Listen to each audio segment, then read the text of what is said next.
You know, when we think about great civilizations collapsing, we usually picture, well, weakness, right? Or maybe corruption, or just sheer bad luck hitting them. Mm-hmm. That's the standard narrative. But what if that whole picture is missing something? Something fundamental? What if the unraveling we see sometimes isn't like a bug, but actually a feature? A deliberate move? The provocative thought. It is. And today we're doing a deep dive into a theory that kind of pulls together history, empire strategy, even elite psychology, drawing from some really fascinating sources that challenge how we normally think about collapse. Yeah. Our mission here is to explore this, well, pretty unsettling idea that what looks like a fall might actually be a strategic reshaping of power. Exactly. It's about peeling back the layers to see if there's a pattern. Does power just evaporate? Or does it just change shape? We'll look at some history first, some precedents, and then kind of turn to today, see if the theory holds water. Okay, let's unpack this core idea then. The usual story, the one we all learn, is that civilizations decline because they get weak, they decay, or things just go wrong for them. That's the default, right? Absolutely. That's the dominant story.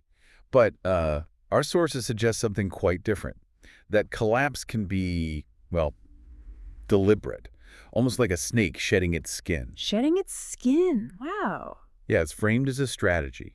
Elites finding a way to survive, reestablish control, just in a new form. So it shifts the whole perspective, from collapse as just destruction. To collapse as a strategic retreat. Exactly. A retreat where the elite continuity is the key thing. They migrate into new systems, new rules. Okay, this is where it gets really interesting for me. Let's take Western Rome, the fall of Rome. Did the elites just poof, vanish? The image is total breakdown. Like, that's the common picture. Yeah. But the sources really push back on that. So what happened? Where did they go? How did they keep hold of things? Well, they definitely didn't disappear. The sources show that even though the Central Empire broke down, the elite power, especially the big land-holding families, they didn't vanish. Okay. They adapted. They kind of cohered within these new feudal structures and, critically, under the growing authority of the Latin Church. Ah, the church. Yes, the church was really the one institution that bridged the gap, that provided continuity.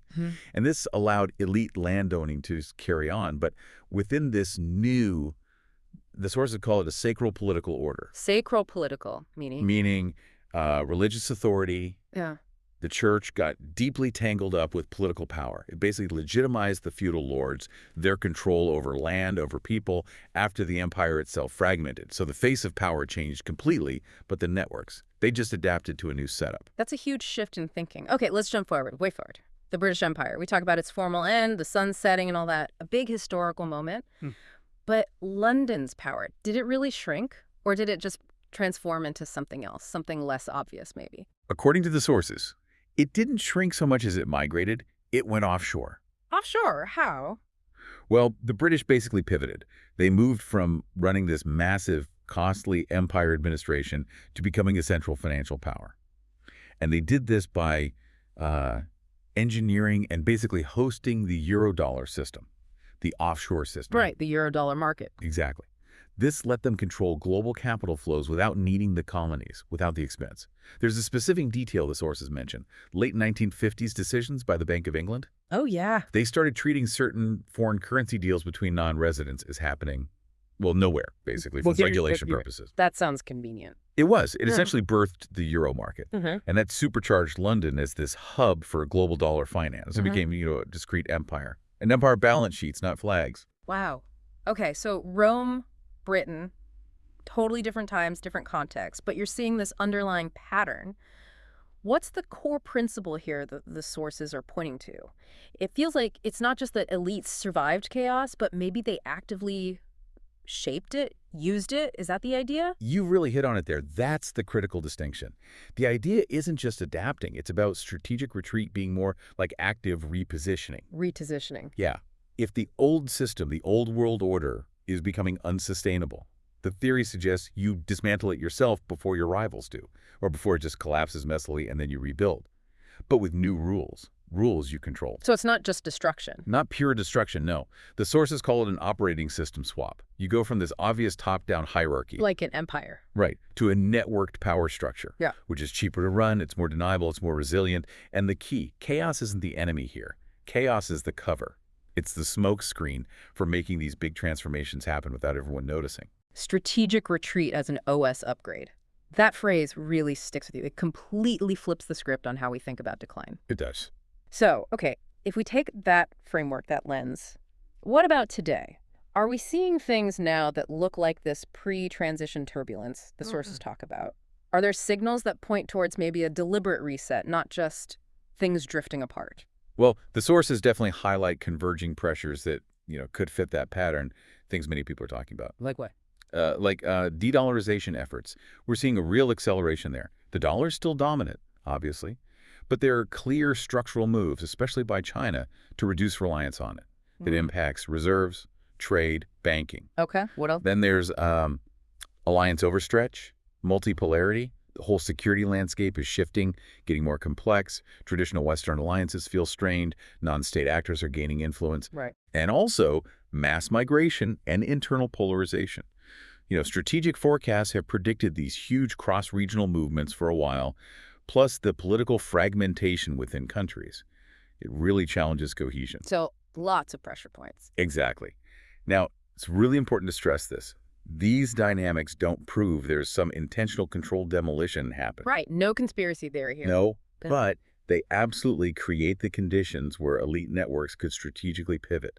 They could move towards alternative ways of governing, financial, legal, tech-based, transnational. So, if chaos is the cover, like you said, how does that actually work? How does it let these transformations happen? How do new rules get locked in during a crisis? What does that look like? That's a really crucial question because periods of crisis, big ones, economic, social, political pull, Yeah. they often legitimize changes that would be just impossible politically in stable times. People would fight them tooth and nail. Okay, give me an example. Well, take financial crises. They can open the door for big resets, restructuring debt, centralizing control over money, liquidity, often using those offshore channels or maybe new digital payment systems, gets rid of old constraints. I see. Or political unrest. That can be used to justify emergency powers, expanding the mandate for supranational bodies, shifting authority to networks that are much harder for people to challenge democratically. Less visible power. Exactly. And even something like infrastructure decaying, falling apart, that can create openings for privatization, for new concession models, private groups coordinating essential services, often backed by global money pools. In every case, power doesn't vanish. It just migrates. It moves to places that are less visible, more flexible, echoing those older shifts, empire to church, empire to offshore finance. It's fascinating and, yeah, a bit unsettling how adaptable power structures can be.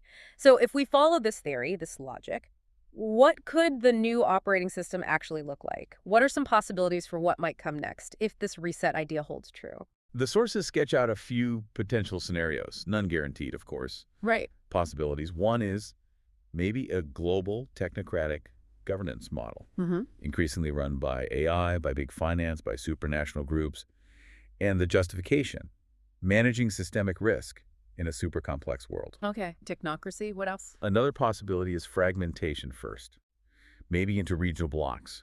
But then later, during some future crisis, these blocks get reabsorbed into a new order that centralizes control over key things, payments, data, trade choke points. Centralization through crisis. Yeah.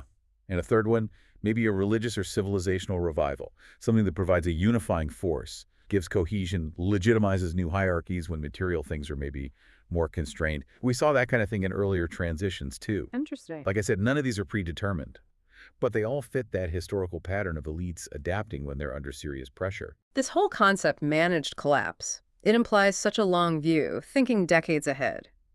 How do elites in this theory actually see these huge periods of change? Are they just reacting, or is there really a generational plan? Well, the idea is that for actors thinking strategically, maybe 50, even 100 years out, collapse isn't just failure. It's seen as a necessary reset, a required reboot. Because the old system is broken. Potentially, yes. In a world facing huge challenges, resource limits, climate change, disruptive tech leaps, maybe the old OS really is unsustainable. It needs replacing. The sources suggest things like the slow erosion of the dollar's dominance, the way offshore finance doesn't really care about borders, the rise of non-state governance. These all point towards a new architecture. An architecture where power isn't about flags anymore. Less about flags and borders, yeah. More about exercising power through code, through capital flows, through compliance systems. This deep dive, it really leaves us with a pretty profound question, doesn't it? If collapse can be a door to a new system, are we as individuals actually participants in this transition, or are we just watching it happen? That's the critical question, really. And the sources seem to imply that once a new system locks in, well, there's often no simple way back. So participation, it probably hinges on understanding where the real coordination is happening, Like where? like the monetary rails, the settlement systems, who designs and controls the next generation of cross-border payments. That's huge. Or institutional redundancy. Can societies weather these resets without giving up too much? And then there's the power of narratives, legitimacy. What stories justify the new hierarchies? So it comes down to the plumbing and the stories. In a way, yeah. Yeah. History suggests power rarely just vanishes. It refactors. It finds new institutions that can carry it forward. So the leverage points, if this theory is right, there's standards, pipes, and legitimacy. Wow. Definitely a lot to think about there. Our hope, really, is that this deep dive gives you some powerful new tools, new ways to think about the complex shifts happening all around us. We're here to help you get up to speed quickly but thoroughly, aiming for those aha moments without drowning you in information.